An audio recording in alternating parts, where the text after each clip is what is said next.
beautiful, man. First, amazing defense, dude. I went to go start recording first to get my reaction. Winky right. Yeah. I mean, that's a pretty normal haircut. I mean, nah, dude. Anybody listening right now, if you know Winky Wright, that guy was the fucking fade god, dude. The boxed out god. On a fight night, he was fucking... Even on the boxing, like the Xbox game fight night, they even had his fucking waves and everything. I mean, there's nothing bad about it. I'm not hating on it. He does have he does have a little bit of a 3 head. Yeah. Like, yeah. Like a tiny one. What years was he mostly active? He was like the 10s. Like, okay. I want to say like 2009, 2000, up to like 15, 16. Gotcha. Fucking amazing fucking defense, dude. So, I mean, even then, like, the whole boxed out hairstyle wasn't like something that we would consider innovative, right? Cause no. If he was looking like this in like the early 90s, then we'd be like, yes, the king of wave god, dude. Yeah.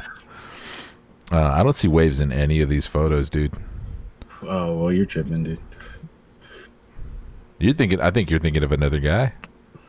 Absolutely not. Winky Wright had the sickest fucking box out and fade. All right, Winky, you got your flowers. You've officially been acknowledged on the Fight Plug podcast for being the wave god.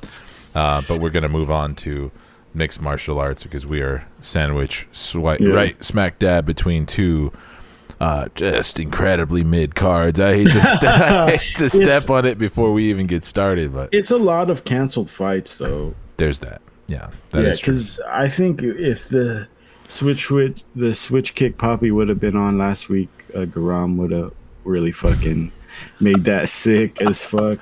The switch kick Poppy, dude. Yeah, dude.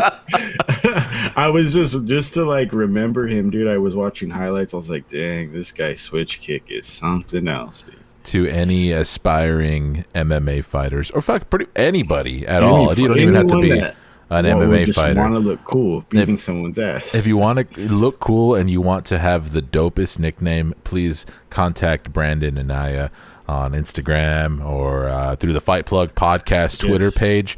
He will come up with a nickname for you, the perfect nickname. Comment on this one. Tickle the algorithm for us. Get us out there, and I will give you a sick nickname. Or I will give you what I think's a sick nickname. Most people cringe at the shit that I say. No. So, but to me, it'll switch kick Poppy. That's 10 out of 10, dude. Like, Garam is a switch kick Poppy. If you called Garam switch kick Poppy to his face, he would walk out of whatever room you were in like 2 inches taller. I think, anybody listening, don't rely on your gym buddies to give you a good nickname that's going to take you far in this sport of mixed martial arts. That's not enough. You need a nickname from a man who has his finger on the pulse. On the pulse of random shit, among other things. And dick riding, trying to give people nicknames. Let's talk about this UFC fight night. Kai Kara France versus Albazi main event. We'll touch on a few of these fights before we move on to do our breakdown of UFC 289, Nunes versus Aldana. Let's start at the top, though. Amir Albazi gets the win, controversial split decision win over Kai Kara France. It was a closer fight than all of the controversy would have people believe. I mean, Amir Albazi didn't look bad in this fight at all, and he had a tremendous, was it the third round, where he really tested Kai Kara France's submission defense. Ultimately, that takedown defense that we mentioned, about Kai Kara France, that really shined through a lot here. His counter grappling was insane. Yeah, I think that's really been one of the more underestimated facets of KKF's game. But Amir Albazi gets the nod from the judges. 2 judges inexplicably gave Amir Albazi round 4, which is like that was the most decisive round of any round of the fight. Full disclosure, I had to watch this fight twice. Mm-hmm. I was debilitated on shrooms during this fight. I was tripping the fuck out.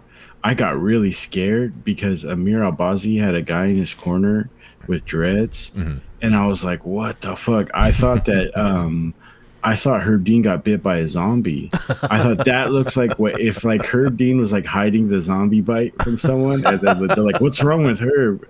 And like, well, let me see your arm, and then like they show the bite. It was so freaking weird. Oh man! But then I went back and watched it because that's right when it hit me. Like I took him kind of like around the Jim Miller fight, and I was like, okay, like this is gonna be cool. And then I was like, is that Herb Dean? Like, why is Herb Dean in the corner for Albazi? But man, I'm sorry to derail you, but I was just gonna do like, but I did go back and watch it again. I watched it today. Oh, and then of course, I guess 3 times if you count what the Weasel does. So I should ask you, how did you score it? 145. 145 for Kai. And I called it. I think I called it in the breakdown or the pre-fight. I said it was gonna be 3 rounds to 2 for Kai Kara-France decision. I think that's what it was. I was pretty confident. I mean, I was losing my grip on reality by the time they got to the 2 gentlemen standing in the ring, and like it was a trip. It didn't even look real to me, and I was like, no way. But I still knew he won. Yeah, and thank God, like I had like a golden retriever next to me who was like keeping me. Oh, what an angel! Yeah, golden retriever is the dog you want nearby. Yeah, he was like, "Hey, dude, you're cool, dude," and I was like, "Thanks, man, thank you." And then I like kept looking at that, and then after the decision, I was like, "Oh, well." I looked at the retriever because I didn't know what they didn't mention anything, they did mention it, but I didn't hear it. But when they go, Sal Diamato scores the card, and I looked at the golden retriever and I was like, oh no, dude. Oh no. And then he was just like, I'm sorry, dude. Oh, full disclosure, also insanely crazy. I don't know how I did it. I don't know why I did it. I have not bet on sports in a long time, any sports. I was insanely messed up on shrooms. A friend of a friend. Oh, sorry. Go ahead. No. I was breathing. No, a friend of a friend goes, oh, dude. He actually came into like my family business or whatever, and was like talking about it. And then he goes, I take bets on all sports. We run it off of. I'm not going to mention it, but it's like we basically run it off of this site, and then you just text me with the results, and then I'll screenshot you what we did. And so I go, I don't know why. And then I kept tripping off my phone when I was off the shrooms. And like, it was like a different phone. And he texted me like way earlier in that day. He's like, did you want to jump on this card? And I was like looking, and I was like, when did he send this to me? And like, I look and I was like, shit, he sent it like in the beginning of the day. And so I go, oh, what's the live on? Because we're going into the 4th round. And I go, what can I get live right now? You're and trying he's to like, place a live bet while on shrooms, on shrooms. Yeah, dude. Oh. And I haven't taken them in years. And he's like, oh, as of right now, the 4th round, I got Kai Kara-France minus 700 or plus 700 for Albazi. And I go, I don't know why. And I just go, okay, cool. And then I thought I put the phone down, and I'm like listening, chilling. I go, man, fuck Kai, man. I really thought Kai won. And then I got a text of like the screenshot that I won. I had put a live bet on Albazi in the 4th round on shrooms. Yeah. So I ended up getting like $800. Oh fuck! Albazi has to be like today's Tuesday, so I get it. He settles up on Wednesday, so I'll probably get it sometime tomorrow. Don't leave me in suspense. You have to buy a fucking Amir Albazi fight kit now, dude, to pay off like that. That's absolutely not. That's free money. His face looked fucked up. I bet that bookie was pretty pissed off at you too, man. I'm sure he's pissed off at the judges. He's probably pissed that I waited to the very end of the day, and I messaged him in the 4th round, and then he probably saw Kai Kara. I mean, I'm sure he had a ton of things he was thinking about. He wasn't thinking about me, but it was in the 4th round or going into the 4th round. No, it was like they were sitting down. They were sitting down on the fucking stools in the 3rd. Okay. At the end of the 3rd. Gotcha. And I messaged him back. I go, what can I get live on this one? And he's like, I got Kai this, I got Kai that. And then he goes, I'm not taking, like, he doesn't do what's it called, props or anything like that, like who gets the most strikes or who strikes first. Like, it's basically just, underdog, favorite, decision KO, and that's pretty much it. No props at all, huh? Not even like It's not taking any. No, he doesn't take props because it's just one man himself. Like, just too much to keep track of. Yeah, I'm just outing him all crazy, but I bet you're going to. You destroyed his whole operation with that. No, dude, it was only $800. He should not be in it if it's like for $800. Well, do you know what I'm saying? Time will tell. Yeah. I should mention, since you brought up the shrooms. Yeah. Funny enough, I think I've tried to watched MMA on psychedelics like two or three times, and it just so happens that there's fights on or whatever. I was hanging out with friends, and it is always a little bit of like this is what I watch. Like, I don't know what it is, but I had the same thing. Yeah, I had the same thing. I was like, you're gonna talk about this? Yes. And I was like, wow, dude, like, we're weird, bro. Like, these guys are like fighting for your entertainment. Mm-hmm. And you speak about this on a weekly basis. Yeah, and just hearing the commentary, just talking and stuff, it just kind of like, I don't know, it grosses me out when I'm on shrooms. When I'm if I was on psychedelics 24/7, I don't think I would be an MMA fan. It's just too like, it's something about it. It makes me step away and look at the bigger picture a little bit, which is I don't feel like I'm incapable of doing when I'm not on psychedelics. But yeah, there's something weird about it that it puts a different tint on the sport that I don't like. Yeah, good. That's crazy. That's a crazy observation that you made. I think we're similar on that because, right, like I said, I took him about the Jim Miller fight and then like right at the end of the Caceres fight, and then I just hear like Bruce Leroy, and then I was like, oh, dude, I was like, dude, you watched him. You would tune in weekly to watch him on The Ultimate Fighter, and now he's like you always say, like, glue factory type dude, and it's just like, dang, dude, what have you been doing with your life? Well, let's get back to this main event a little bit. Yeah. Amir Albazi and Kai Kara France, and just kind of talk a little bit about where this puts both guys. It sucks that that it has this whole air of controversy hanging over it because like we mentioned, like, it was a closer fight than the score would have you, or the controversy would have anyone believe. Sure. I think really what it comes down to is, like, if the judges scoring that fourth round so horribly really just kind of brings up the whole debate about judges, which I don't even think we're going to go down that rabbit hole on this episode. No. But if they had scored it right, there's a Salvatore D'Amato on Instagram. He's not the judge. He's just some guy, and he like had a picture of himself. I think he was like at like a Marine Corps like ball or something like that. And he's like with his date. He's just like a clean cut Italian dude. And they're like his fucking dude. Please make your fucking shit private, dude. Because like he has like 100 followers. And like he has like 8,000 comments. Clown judge, really, bro? Retire already. And it's like, dude, he's not. Look at him. That's not Sal D'Amato, dude. I mean, judges are so faceless to most of the fans, and honestly, to me myself, if I walked into a room that Sal D'Amato was in, I wouldn't know it. Like, I don't know. I don't know that bitch. Yeah. Aside from him, Cecil Peoples. Who's not even, I'm sure isn't judging anymore. Is it Weeks? What's his name? Larry Weeks. Is it Larry Weeks? Yeah. There was the guy who was on Chael Sonnen's podcast, the real trollish judge. No. I think I would recognize that dude, although funny enough, I'm not remembering his name at the moment. Yeah, right. But yeah, as far as how this fight played out, and what we're looking at with the flyweight division, for my money, man, I kind of wouldn't mind seeing Amir Albazi get in there with Brandon Royval. I know, Brandon Royval's already.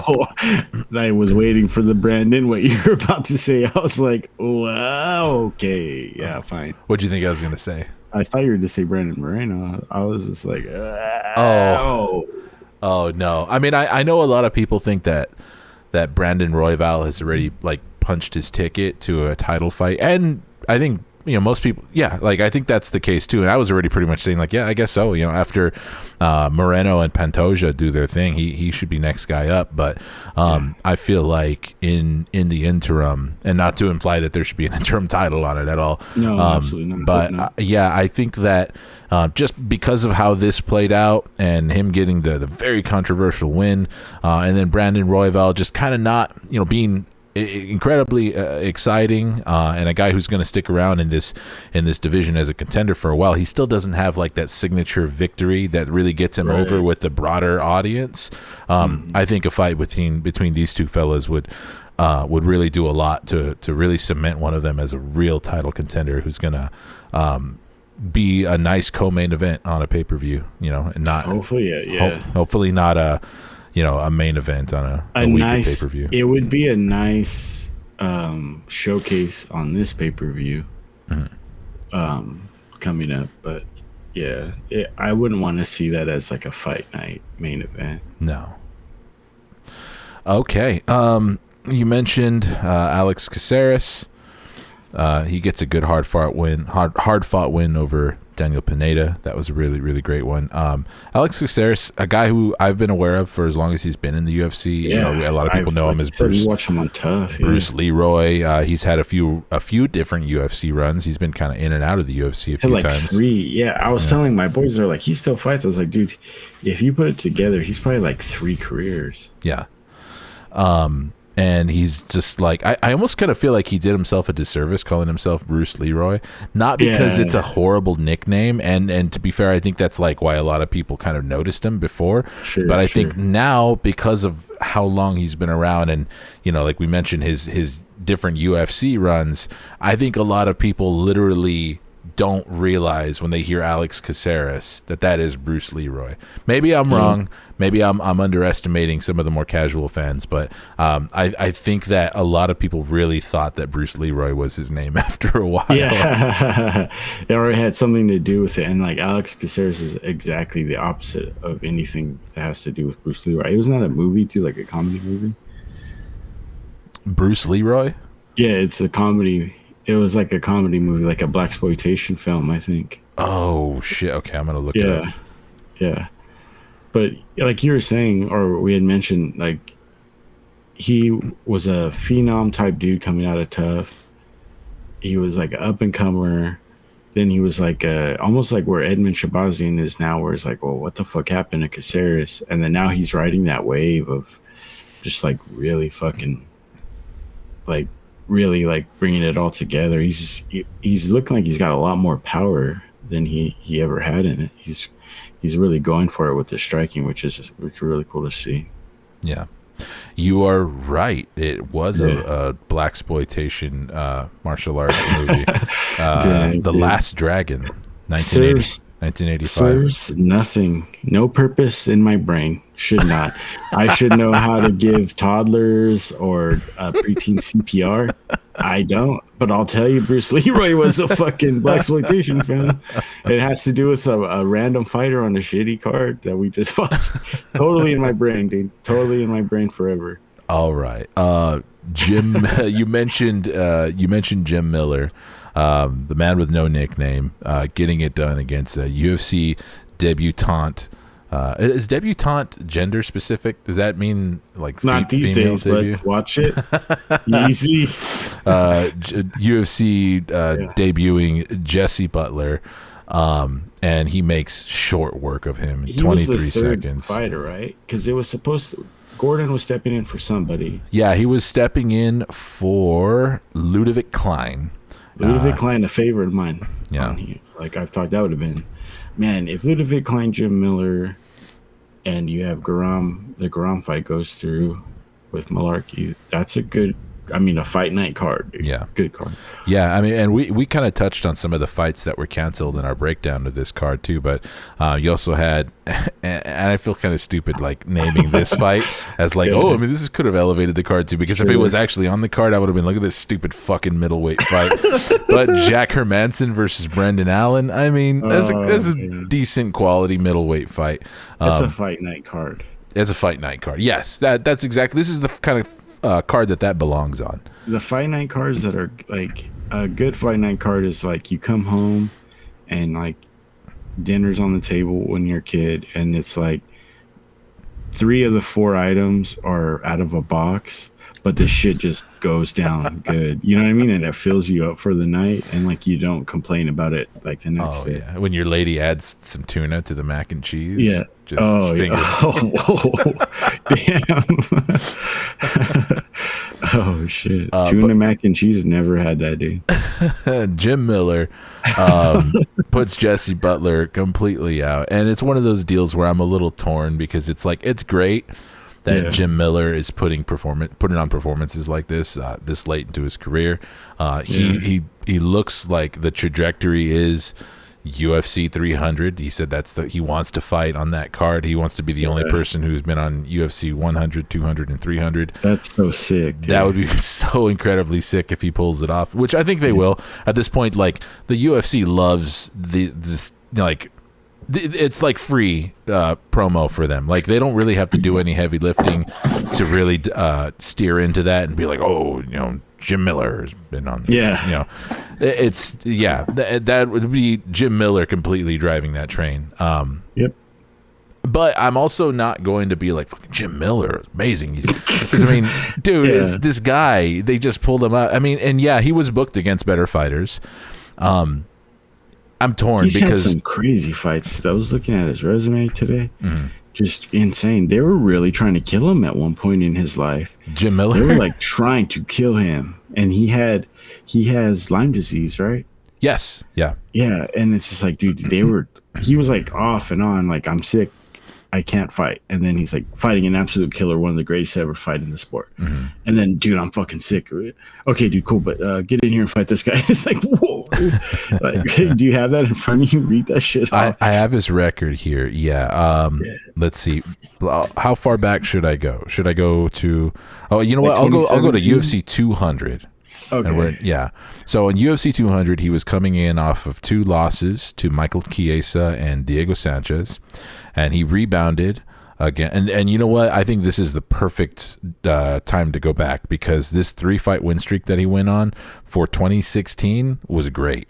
Takanori Gomi at UFC 200, he gets the win via ground and pound in round 1, gets a split decision win over Joe Lozon after that, which is just great matchmaking even for 2016. Then gets a decision win over Thiago Alves, also good veteran matchmaking. Easy.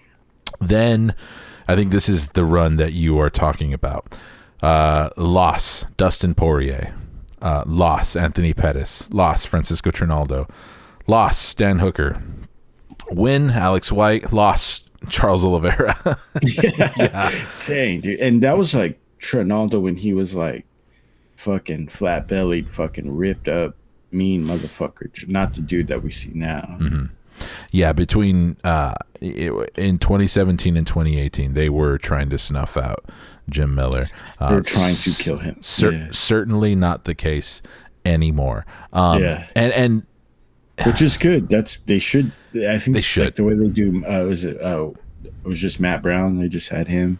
Guys like that, Jim Miller, Matt Brown. That's good to do that. Thank you for connecting those dots and bringing up Matt Brown also, because I don't think we really talked about him very much in his recent knockout win. That's great. And you know what?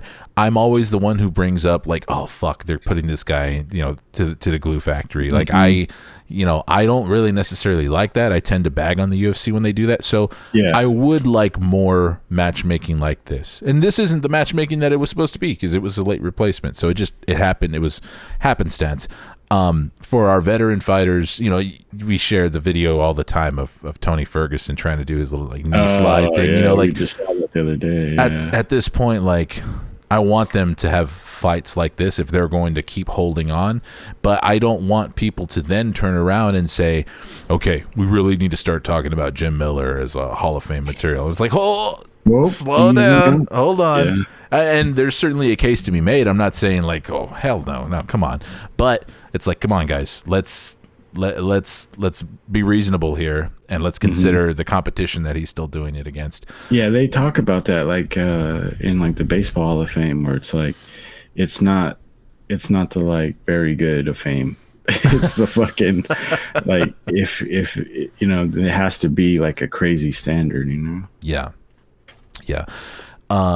Ultimately, Jim Miller, I think if I am a young up-and-coming UFC fighter, Jim Miller must just be a treasure to have in the gym as a training partner. Oh my god, dude, what the hell? Coach, were you on shrooms too, like the same kind? I was thinking, I was like in my mind, like my friend was talking to me, and I remember thinking just like, dude, if Jim Miller could just be a coach, like if I can somehow get my son, I like my exact thoughts, like if my son wants to do, like we were talking about, like if I can get my son to go to like his gym, that's like the first person I seek out, especially like in the next 5 to 10 years, just because you could imagine like the dudes that are doing it now aren't going to want to be doing it later on, you know, or, you know, this far down. He's going to, I guarantee you, I'm not sure. I've never met the man. I haven't heard any stories, but I can guarantee you, if he wanted to, he could probably be one of the best coaches like of all time. We're just gonna find out he's like one of those coaches. He's like a dick. He breaks people's legs in practice and shit. Get up, just stand up. He's like a mix of Connor and the Boogie Woman and Johanna and and the Ultimate Fighter. Just not even by the cage, just sitting in the bleachers in the background, yelling from the bleachers. Crazy. Yeah, man. Jim Miller. What would be your and I may be putting you on the spot here because I'm not even sure what my answer would be to this. I have no idea who I would like him to fight again. Specifically at UFC 300 though. So it could be like, you know, down the road a little bit. And I mean, Matt Brown fought at welterweight, right? He's fighting at welterweight. And have they fought each other? Let me go through. I feel like this. I don't think so. Did he fight his brother? Didn't Jim Miller's brother fight? I don't remember the last time. Jim Miller is 1-1 with Charles Oliveira. They fought twice. And he has a loss to Beneil Dariush, which I didn't mention earlier. Which was, let's not talk about that one. Dude, that one was wild. I've seen that like 8 times this week. Oh, he also fought Joe Lozon twice. Yeah, this guy's fucking fought everybody. That's so sick, dude. That'd be so cool, dude. And then he doesn't look like it. You know what I mean? Like you see that guy at a fucking Rite Aid, and he's like just buying some fucking ice cream, and then like, hey, nice flip flops, gay boy, and like see what that guy, you know what I mean? That guy would fucking beat the shit out of you. Imagine kicking with him at a barbecue, like, oh, I fought that guy, especially with that mullet. By the way. Current best mullet in MMA, I would say. There's been a lot of mullets have come and gone. Roy Nelson's had his time in the sun.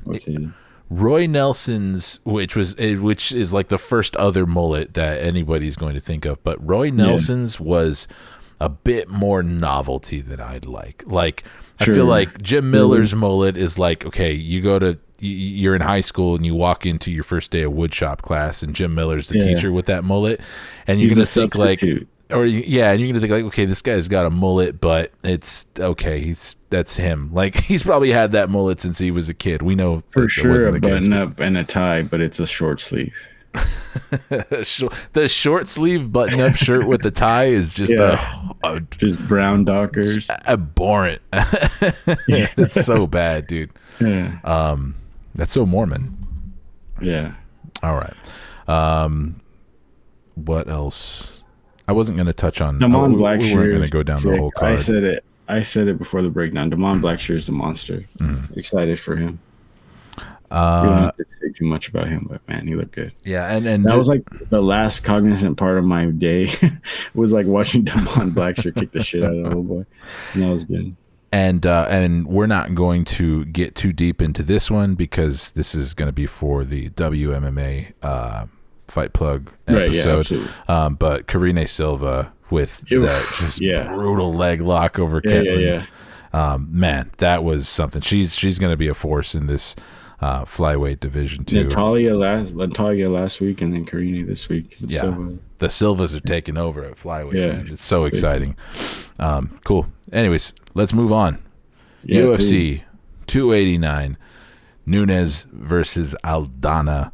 The bantamweight, women's bantamweights headlining for the strap on this card, but I'll give my pick. I won't gonna step. Exactly. I'll probably just give my pick, and then I'm not gonna step on it because I don't want to take too much. You could even give content. You could even give a breakdown if you want. You know, I'm not gonna be over to strikes in the third, and I think we all know who I'm taking, and I'm gonna be listening for fucking slander. I put it in the group chat. I do not want any slander. She's gonna be a mother again. She's doing a great job. She's doing the Lord's work, and I just say I'll speak her name, Amanda Nunes. Ansah Allah to you and your beautiful family. God is good all the time, and she's going to show why. I think I don't know.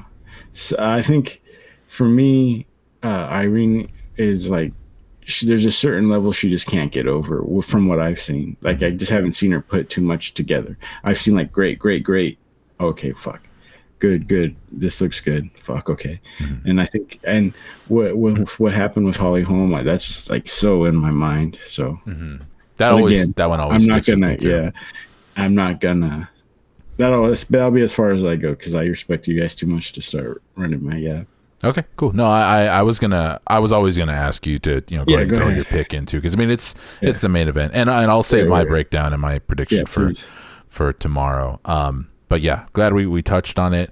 And as much as I shit on women's bantamweight, I mean the title picture still matters as much. The division needs to get a little bit deeper to kind of be relevant, to kind of keep people's attention, but it's worth talking about still. But we are here to discuss this co-main event, Charles Oliveira versus Beneil Dariush. I feel like this one's been in the books for a while, man. I know it got rescheduled. Which is why it really fucking affects my pick, but but you know what? Go with that though. Let me know how it affects your pick. I don't. Oliveira's been in some fucking wars, dude, and then he couldn't fight last month. I can't imagine whatever would keep Charles Oliveira out of a fight is just going to get better in like a couple of weeks. Especially when you're going up against a guy like Beneil. Beneil's gotten so much better with his stand-up, and you can markedly see it as he's gotten better. And, the Gamrot fight, it's not as impressive as it was, especially like against considering what Gamrot did to Turner, which wasn't very, but it was on short notice, and it was kind of like, what else was he going to do? I just feel like what you see with Charles is he really takes advantage of guys who don't want to get their back taken, that don't want to go down to the ground at all, who just don't want to make that wild swing and get put in some type of compromised position on the mat. Where Beneil I don't think he gives a fuck if he does get put in that compromised position. I don't think he's scared at all. As crazy as that sounds, there's not very few people on the planet that can say like, I'm not afraid of this guy wrapping his limbs around me and trying to choke me out or pull my arm off. I don't think Beneil's scared of that at all, and it's going to give him that extra confidence on the feet, and he's not going to make those mistakes where he's trying to press and keep it up on the feet and really put himself in this position where, when we saw Michael Chandler, the way Michael Chandler was kind of swing. Well, he always does that, but swinging for the fences and going crazy, more so probably because he just did not want to get choked out or darshed or whatever it may be. The same thing with Poirier. They just kind of make that mistake. Even like the most well-rounded fighters, and Poirier is a good jiu-jitsu practitioner, but I just think Beneil is super as levels above even Dustin Poirier. So I think keeping it standing. He's not going to be afraid, and he's not going to make some wild decision. And he's got fucking power. I couldn't agree more on multiple points, especially about Beneil Dariush not giving a fuck if this fight goes to the ground. I think he's perfectly capable of hanging with Charles Oliveira on the ground. And I think a lot of people kind of forget, because we saw how dominant Charles's title run was, and how he was putting a lot of these guys away on the ground. I think that, you know, his offensive jiu-jitsu is as dangerous as it gets, but defensively, when he's not in a dominant position, this is a man who gets handled on the ground too. Like, it's kill or be killed there. And Beneil Dariush is maybe not as much of an offensive dynamo in the grappling department, but I think he's just as capable on both defense and offense. And when you're looking at some of Charles, and these are old, I know I shouldn't be scrolling down this far, you know, to kind of analyze his losses, but you know, he lost to Paul Felder by ground and pound. He was guillotined by Ricardo Lamas, guillotined by Anthony Pettis. You know, like, he's not infallible on the ground. Right. He's incredibly dangerous, but if you're a guy who with Beneil Dariush's with his experience and how capable he is on the ground, I think that I think if he might consider. I think I'm like the last person who should say what he should do, because I'm not 100% confident like how this fight plays out. Really, I think it's one of those deals where I'm just kind of sitting and thinking like, okay, if the fight goes here, how's it going to look for either guy? And then if the fight goes here, how's it going to look? But I don't necessarily know what Beneil Dariush should come out and try to do. And I don't know what Charles Oliveira should come out and try to do, because Beneil Dariush has incredible power in the feet, and I've seen it live. His mind is crazy. He has a crazy mentality. I think we mentioned it on here, like not quite Tony Ferguson type, but he has that insane belief in himself, which is very scary. Which, like, I've seen people who are not as athletically inclined.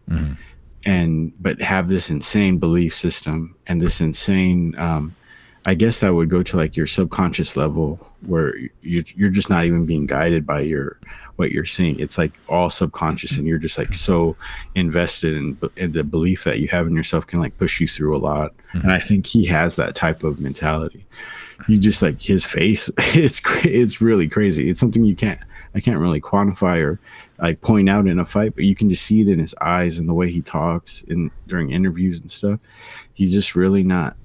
You can just tell he truly believes that. And the fact that he took on Gamrot, what he was saying, like, well, I'll fight Saryukian, I'll fight Gamrot, I'll fight anyone. I'll fight 10 more guys if I have to. Yeah, I'll fight Turner, I'll fight whoever I have to.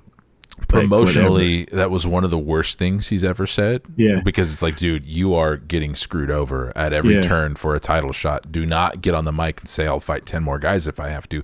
But I believe him. Yeah, exactly. You just finished my sentence, dude. Like, you hear people say shit all the time. Like, you hear Conor was saying, like, I want to fight 3 times this year.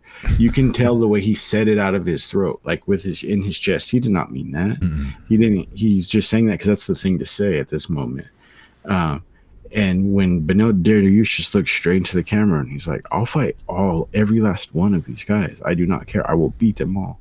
And it's like, dude, I believe this guy. That's really spooky. There's some real dead-eyed religiosity there. I mean, he's pretty openly very, very, very devout. Christian. You know, I'm not sure what is great. Is he Christian? Yeah, he's a Christian. Yeah. He's one of them. But yeah, he seems to have that like willing to suffer in silence kind of like stoicism to him, and I don't know, maybe I'm projecting a little bit because like that's definitely you, dude. But the guy with the podcast, really over here suffering in silence. Yeah, dude, you're on your fucking Nietzsche shit right here, dude. But I do want to point out though, and I mean, maybe I can't speak for both of us, but this isn't me like, you know, kind of looking at this like, oh, well, Charles Oliveira, that Charles Oliveira is like on his decline. Granted, he's had a long career. If he did if he did start declining and lost this fight and maybe lost another one, I wouldn't be surprised. But that's not necessarily what I'm expecting, because I still think Du Bronx does good work against a lot of this lightweight division. I just think that, you know, he's coming in here against a guy who's had a lot of time to be ready for this style of opponent. I think if I was going to put a feather in Charles' cap, a really definitive one is that obviously he has the much more, he has way more experience, high level experience compared to Beneil Dariush. I mean, Dariush has been in there, you know, he hasn't fought slouches by any means, and he's fighting, you know, he's fighting a lot of the young guns too. You know, he's just coming off of his win over Mateusz Gamrot, who I knew that wasn't, I think I picked Gamrot in that fight, but it wasn't the most confident pick. You know what I mean? I just felt like Dariush had more weapons, and I think, and that wasn't the decline of Gamrot either. Like we saw what he did with Jalen Turner. So, old guy, new guy. I think Dariush is going to be a problem for them, and absolutely. And it's how destructive would it be for his career to lose to Charles Oliveira, though, man? He is going just not way to the back of the line. Anybody. Yeah, and they won't give him a shot back. It'll be a long, hard road. It'll be like, let's take a look at the PFL, dude. Like, let's see what's going on. Not that he should, like, his not talent wise or anything like that. Yeah. But just like, you want to be a champ, dude. Like, maybe, you know, and I'm sure he doesn't strike me as a guy that would want to do that or even think that way. But yeah, like you said, I want to touch on that also. I don't know if it's a decline or I think I was probably going to pick Beneil the last time they were going to fight. Now with an injury that Charles is out, had to back out of. The thing, like, injuries don't get better in a month. There really are very few injuries that would make you completely miss a fight that just get better in a month.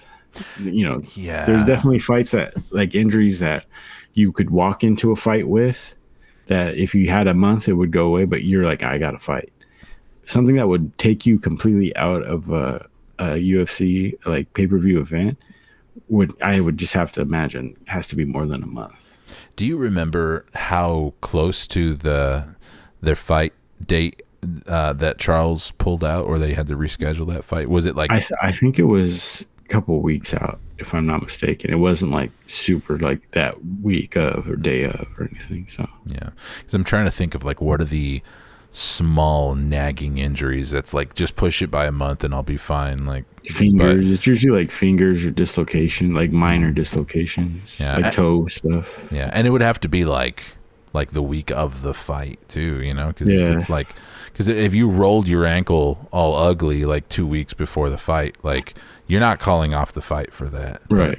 Exactly. So that's a tough one. And because if it is a more substantial injury, you got to also wonder, like, what has the training been looking like leading up to it? That was my whole point to it. And those guys love to go hard. In the embedded, which is like, what does that even mean? He looked like he was going pretty hard. So at least for the first two, like in the first episode, well, Shooter Box, those guys, they don't really fuck around over there. So no, they don't. So we were both picking Beneil Dariush. Would not be shocked to see Charles Oliveira pull it off and get the win here either. I think it's closer. Maybe an armbar, maybe. Yeah, I think it'll be a closer fight than we're making it sound like right now. Yeah. But I'm still comfortably third round to strikes. I think Beneil gets them to strikes, like just accumulated strikes, and they just call it. I'm looking at the betting odds right now on Tapology. We have Charles Oliveira at plus 105. So they have him. Oh, it's listed as near even. And then Beneil Dariush minus 130, the slight favorite. Looking at Charles Oliveira's last 5 fights, man. Islam Mahkashev, Justin Gaethje, Dustin Poirier, Michael Chandler, and Tony Ferguson. Just a murderer's row. And Beneil Dariush is not bad either, but definitely, it highlights the contrast between their level of competition. Also, too, how much of those guys wanted to fight Charles, and then how much of those types of guys just didn't want to fight Beneil. Can you see the gears working in my head to kind of like make sense of that? Not that it was bad, but it's more like, oh, I'm this stupid, huh? Like, no. But like, you know what I'm saying? I mean, if Beneil's to be believed, from what he was saying, like everybody's ducking him, no one wants to fight him. Oh yeah. I mean, people will probably be pissed at me for saying this, but Dustin Poirier ducked Beneil Dariush, like straight up. Like nobody gets mad at the duck anymore. People just celebrate the duck now. Like if you're a popular fighter, you have the green light to duck. Yeah, I think especially if it's a guy who I think has that tag of, and I think this is definitely Dana being, well, there's no title on the line, so of course like the WMA is going to do it, but Dana's like, you're just not that guy to carry a pay-per-view, or you're not a guy to carry it. So what? You're not considered that guy to me. Like where a Michael Chandler is for whatever fucking reason, Beneil just isn't. And I think Beneil beats Michael Chandler if you lock the gate behind him 5 times out of 5. Yes. Oh, absolutely. Yeah, it's a weird reasoning. Like you aren't popular enough to make money for my boss, therefore I can duck you. Because back in the day, or at least in 2000, when I started watching MMA, like in 2007, 2008, and I was all in like, the Sherdog forums and shit, I would see posts and stuff that'd be like, dude, so-and-so is my favorite fighter. I've been riding with him since day one, but he just ducked this guy, and that's it, man. Like, what the fuck? That's a duck right there. And I was like, And granted, these are the hardcore fans. You're talking about it on a forum, and there was no social media to have a better gauge of like what casual fandom was thinking back then. So I gotta good point. Kind of put an asterisk on it. But man, people don't seem to be nearly as critical of. It's more business decision shit. You know what I'm saying? Where like it's the Connor level of where it's a marketing job too. So like where Beneil's saying like, I'll fucking fight anybody, blah blah blah. As sick as that sounds, and in fucking 2000 and when we're what the era you're saying in 2008, like the GSP years, where you have a guy saying, I'll fucking fight Matt Hughes, I'll fucking fight Sean Sugar, I'll fucking fight BJ Penn. That's sick. Everybody's like, fuck yeah, this guy's badass. Nowadays it's like, you're an idiot, dude. Yeah. Now you might lose one of those fights and then your career's done. You're stupid. Yeah, now everybody's said that from top to bottom, all over the card. Still saying it. It is very played out. Yeah. So that sounds like it wraps up our breakdown of this co-main event. Mike Malott, Adam Fugit. Let's break it down, man. Let's jump in. Let's go deep. I don't know anything besides like the guy they grooved him one down the middle because you should not be fighting ahead of Nate the Train Landwehr. And Danny Ige. Canadian. Yeah, but you're Canadian, so okay. I think it's just like we gotta have a fucking Canadian on there, dude. Oh, you're dude, I hadn't even thought about that. Yeah, I forgot this fight was in Vancouver, British Columbia, Canada. Make him come out to the Trailer Park Boys fucking theme song, dude. Jasmine Jasudavicius is also Canadian. I thought she was Lithuanian. That's something. That's okay. Never mind. Good fight. Let you guys break that one down. I'm excited for that one. It's an alliterative WMMA fight. Yeah. Good old JJ versus MM. Why is there so much alliteration in WMMA? That'll be a question for tomorrow's episode of the WMMA Fight Plug. We're skipping Mike Malott, Adam Fugit. No disrespect to those guys, but hey, UFC, do better. Dan Ige, Nate Landwehr. I think Dan Ige is kind of going to put a little bit of a damper on this Nate Landwehr the hype. The train's going through Ohio, and it has chemicals on it that will make a black cloud, and everyone forgot about that. Remember that train that happened? I'm sure those people still don't want to take a shower. But that's how the train's going down. Dude. Dan Ige is sick as fuck. His resume is pretty rough too. Like that guy's been in some fucking battles, dude. Yeah, Dan Ige has been a guy who has all the skills, but in the key fights, really wasn't able to break through. Losses to Calvin Kattar, Korean Zombie, Emmett, Evloev, really kind of just coming up short. I thought he beat Emmett. He was pretty. I could have given that Josh Emmett fight. I thought Dan Ige, you could have easily, been given the win there. It was certainly competitive. I don't really remember round for round how that fight went, but yeah, I think and Nate Landwehr, certainly surging, very popular fighter right now. Gets over with the fans, very charismatic, always cuts a great promo. And I will say this: I don't think that Dan Ige is going to run through him either. I think this is going to be a war. I think this will be one of the fights you should not miss on the card. I think this is terrific matchmaking. I will give him They that. set this up at that point too, to where like everyone's gonna just be like sitting down. The appetizers are all done. Yeah. Like you're fucking or whatever it is however you just decide to indulge or whatever. Yeah. You know, your uncle's going to be hearing the pre-fight promo from the other room, and he's going to be hearing Nate Landwehr talk, and he's going to be like, "Who's that black guy?" Yeah, and you're going to be like, and you're going to be like, problem with your "It's generation. not." That's a problem. Is that Eminem? Yeah, I think this is going to be a good one, but I'm going Dan Ige, unanimous decision. I don't know that he puts the finishing touches on Nate, but no, I got you 100% same. Okay, just kind of running down the card a little bit more because we are at a very neat 50 minutes right now. So I think dude, if we can do it, let's do it, dude. I'm not even like I'll be down to talk to you for an hour, but like let's see if we can actually keep it within the time. One fight I'm very interested in seeing how it's going to play out on the prelims at 185 pounds. Nasruddin Imavov, Chris Curtis. I think this is really good matchmaking here too. Although I'm just looking right now, and I did not realize that Chris Curtis had 40 fights under his belt, dude. Yeah, he looks good, dude. Have you seen him lately? He looks fucking jacked as a motherfucker. And he's his hands. I mean, his fight with Kelvin Gastelum was amazing. That was a really good, entertaining fight. That's one of my favorite fights of the year so far. If Kelvin Gastelum wasn't such a fucking blockhead, it's so hard to put away. Like, I mean, that's a fight that you know, Chris Curtis, any other man in that cage that night, like his form was there's great. No one that was gonna like put Kelvin down that night, I don't think. Yeah. Nasruddin Imavov, I would say a little bit more well-rounded. Maybe not as dangerous on the feet, although with a completely different set of tools, a little bit more of a dynamic kicker. Doesn't really set up his heavy punches as well, going back and rewatching some of Nasruddin's fights. He will throw like an overhand with no setup sometimes. I think he thinks a little bit higher of his counter striking than he probably should, I think.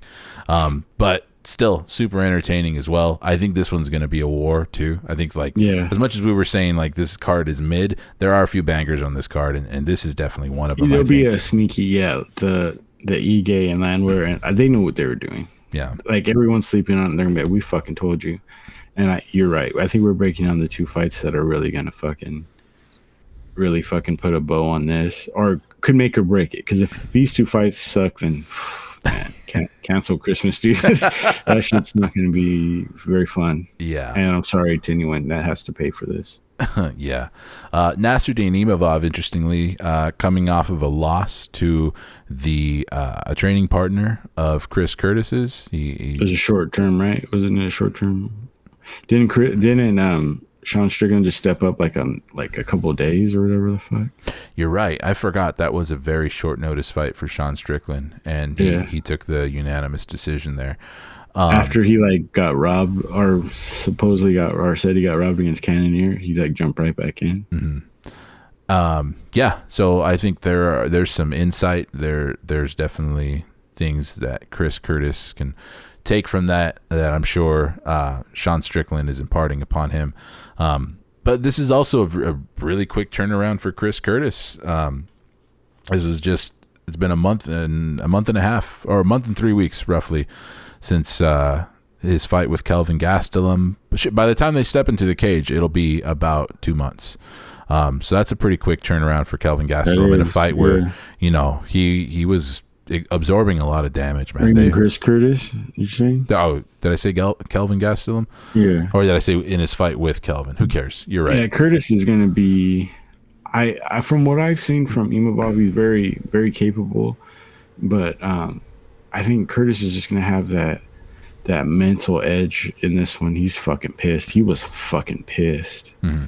And a guy like him with the talent that he has, and that you can tell he's really put himself into some really great conditioning going into here. Yeah. So he's taking it fucking serious. Where Imavov seems like he's, like you said, he thinks a little higher of it. Not so much. You said specifically his counter striking, but I think he thinks he's a lot better a fighter than he's a good fighter. Mm-hmm. You know, is definitely on the teetering on a couple wins from, you know, getting into a good ranking, but I think you can tell by the way he fights, he thinks he's better than he is. Where Chris Curtis is like, I'm fucking 50 fights into this shit, dog. Like, this shit's fucking now or fucking never. You know what I'm saying? So yeah, I think Nasruddin, being the Frenchman. Yeah, I was trying to say. You get what I was trying to say, right? I wasn't trying to say, like, you know. But there's a reason. There's a reason those German boys walked in there, and it didn't really take too long. I wasn't gonna say that he's got his nose in the air or anything like that. No, I think you know, and training with Cyril Gane, and you know, Cyril Gane was kind of his trajectory was all upward for a bit, and being a close training partner of his. Is that the same coach? Because if it's the same coach, I'm going straight to this book. I'm gonna say, like, flip it, dude. If he has Cyril Gane, is that his coach too? He's training out of the MMA factory, so it could be, but I don't know if it's the same coach, Fernand Lopez. But he, whatever Nasruddin is he seems like a good transitional fighter. Like he flows very well from striking to grappling, and he's a really good grappler too. You know, he's a good grappler. In fact, I think that, you know, his key to victory in this fight is that he needs to come out and get this fight to the ground with Chris Curtis. Sure. Because one thing I did want to mention is that Nasruddin Imavov is a good striker, but I think as the fight goes on, as he gets worn out, as he slows down a bit, and starts to take damage, he becomes not so great of a striker. Is kind of what I was kind of getting at with kind of shooting on his counter striking, because it gets sloppy. You know, and the uglier it gets, the better Curtis is going to get, the sharper he's going to get, and he's looking for those. He throws some really good, straight, accurate punches. Mm-hmm. Yeah, which he's going to get those, and they're going to affect his vision. They're going to cause damage to his eyes and nose. Yeah, he can really do that. So, yeah, I think Nasruddin should want to try and get the fight down in round one and try and be as dominant as possible in that round. Maybe see if you can get Curtis down early and not let him get back up. Fucking steal a 10-8 round, and that's going to look a lot. That's going to be a much better forecast for him in this fight. But yeah, still picking Chris Curtis. I think we've been lockstep this whole episode so far with our picks. Same, yeah. If it's Fernand, like, boys, everybody listening to this, gals too, if it is Fernand, if that's his coach, is the same coach as, then everybody, dude, take some free cash, dude. That's summertime. You know what I mean? Get away, take the fam or somewhere, something. Yeah. Put all your money if if he has Cyril Gane's corner and they're coaching him. Yeah. Last thing we'll mention, we got about 2 minutes left. Yeah. Matt Schnell drops off the card. Very unfortunate. Yeah. He was going to be fighting David Dvorak. David Dvorak has a replacement in a guy named Steve Erceg, and Steve Erceg's picture on Tapology is just a guy who's going to get fucking bodied by David Dvorak. I was sad about my favorite fighter, Khalil Roundtree, or one of my favorite fighters, Khalil Roundtree's off the fight too, or off the card. Supposed to be Chris Dawkins' debuting 205 opponent. Yeah. That was an interesting one too. So yeah, this fight, I mean, this card has suffered a little bit itself. Steven Thompson versus Michel Pereira was originally scheduled for this card. That's not happening anymore. But yeah, I was really looking forward to that Reba McEntire walkout of Matt Schnell's. He really got me over on that the last time he fought. And that was a great fight too. Schnell versus Dvorak. Dvorak's good, man. That's a good fight. Yeah. And now, Dvorak is gonna put a guy in a box. I think it looks like. Yeah. Because Dvorak's really good too, but. Yeah, for us Hobbies brothers fighting on there, nobody cares. I didn't know that was his brother, dude. Yeah, I like listening to Fraz's his like his podcast, or he does like videos, like breakdown videos and stuff. They're very good. Yeah. But yeah, his brother's on there. Sick. I'll have to check it out. But I'm excited. Oh shit! Sorry, goddamn. Got a little too. You can see I'm nervous saying this, but I'm excited to see Miranda Maverick fight too. I like her. She's cool. So excited to see what you guys have to say about that. She's a solid fighter. She's a very, very coachable WMMA fighter, which I like about her. And her loss to Erin Blanchfield, she was like, that's a lot better now. Yeah, super pissed off after that fight, and her coach was like trying to go up to her and kind of like, I don't know, console her, and she was like, no, don't touch me, dude. She was like, and I think, I think she's had some sputtering performances there, but and she's gotten, I think she's been robbed against. I was just gonna, I'll let you guys talk about that, but that was one of the worst robberies I've seen in not WMMA, like UFC. Yeah. You can't get me started on at the very end of the episode. Yeah, we're trying to be fucking efficient here, and I got you talking about that shit. All good, but thank you for reminding me of that, and I'll be sure to give an even deeper breakdown of that tomorrow, since I know that at least one person is interested in the Miranda Maverick, Jasmine Jasudavicius fight. Sure. All right, folks, we're right at the finish line of this episode. Thank you again for tuning in. Thank you, Brandon, for joining me. If you like this episode, have any comments on anything that we covered, and you want to share your picks, that's one thing that we haven't really compelled the listeners to do, is fucking go into the comments, give us all of your picks, maybe give us the picks for the fights that we talked about, give us the whole card, give us any predictions about fights that you want to see booked coming up, with winners from the last card, any of that. Any good, bad comments, fucking leave it down below. We'll appreciate it either way. Helps the algorithm. And don't forget to like if you like this episode, and subscribe and ring the bell so you don't miss any of our future episodes. And we'll catch you on the next episode of The Fight Plug. Good night.